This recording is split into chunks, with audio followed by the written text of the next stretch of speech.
Okay, today we're going to talk about one of the strengths and the strongest things that Photoshop is capable of, and that's compositing. Basically, that's just taking multiple images, combining them into one single image, and making them look like a single shot. We'll take a look at some examples here, and then we'll get into a different video with kind of some techniques and things and approaches on how to actually put these composites together. Here I'll just show you a few samples. Some of them are mine, some are former student work, and some are just for fun. So, again, I'll just go through some of these here. This is for a friend who has a car storage business and a car rental business. Simple changing out backgrounds, adding in fake reflections, if you will, and just kind of compositing multiple images together to make it look like a clean, studio shot. There's also other practical approaches.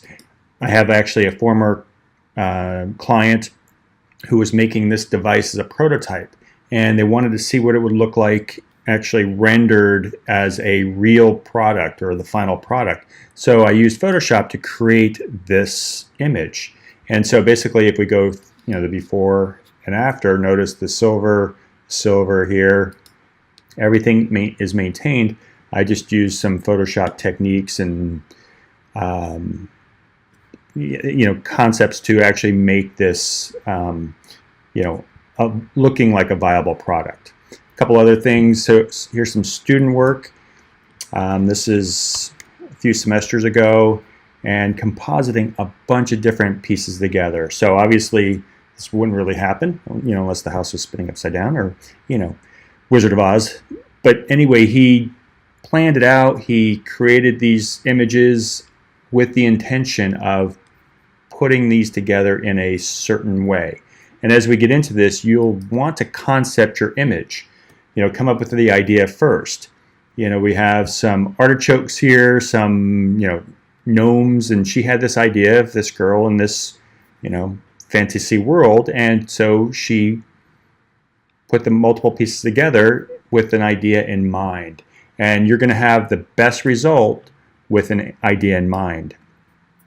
Any of these images we can try to troubleshoot, dissect, reverse engineer.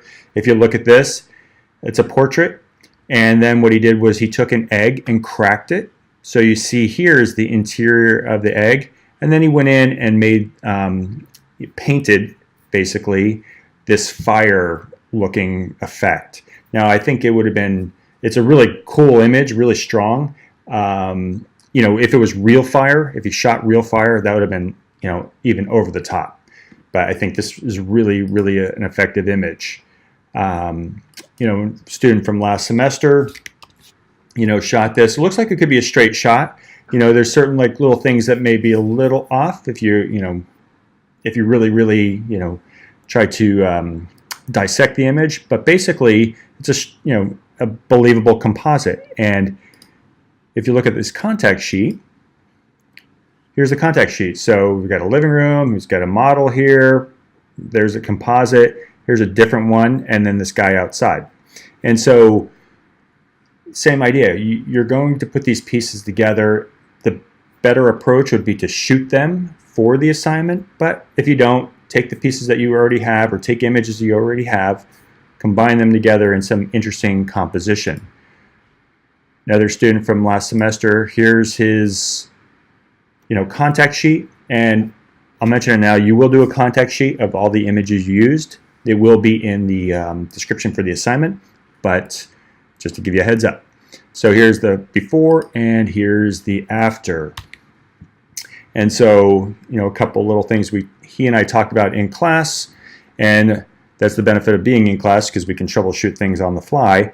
Making the neck tapered, having this so it's not just a regular cutout, so it has this regular shape, adding a shadow in here, or a reflection in here, and shadows as they need be, but basically it's kind of, what is going to make it look realistic. Highlights, shadows, curvatures, tapering, and so on.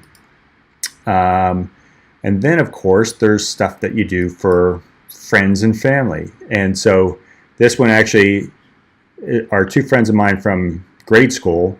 They came out to visit, and this guy here, Perry, he said, hey, can you modify a photo for me? And I'm like, okay. So I took this one of us, and we hadn't seen each other in years. I thought, okay, I'll show him what I can do in Photoshop. So I did this. So you go back and, whoop, wrong one. So if we go back and forth, this is the before, and this is the after. And so I basically switched their heads. Now Perry's got a larger body. I had to change skin tone again. So obviously Perry never asked me to do anything like that again because now he has a figure such as this.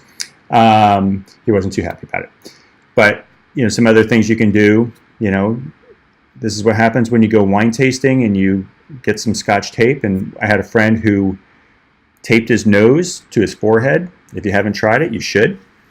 But basically, I removed the tape. Now, this was his ex-girlfriend here, and she had the same look, so they looked like they actually were a perfect match, but I had to crop her out.